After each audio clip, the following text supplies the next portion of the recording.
Salutare, dragi prieteni! Astăzi vreau să vă arăt cum faceți să scoateți un bon din tahograf pe ziua respectivă. Înainte de a începe, vă rog să-mi dați un like și să vă abonați la canal dacă vă place acest clip. Deci, hai să începem. Deci, pentru a începe, voi poate aveți alt tahograf, aveți 4 butoane în dreapta, ceva de genul pe aici, pe undeva. Deci pe aici. Oricum, tot semnele astea o să le aveți și pe tahograful acela.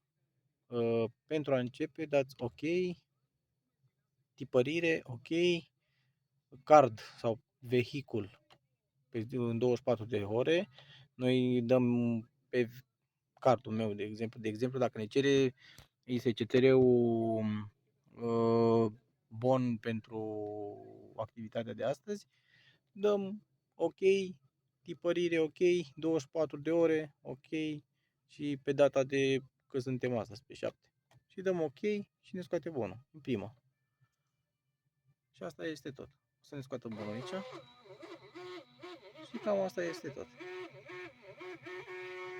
După ce se termină, tăiem bonul frumos și asta este tot.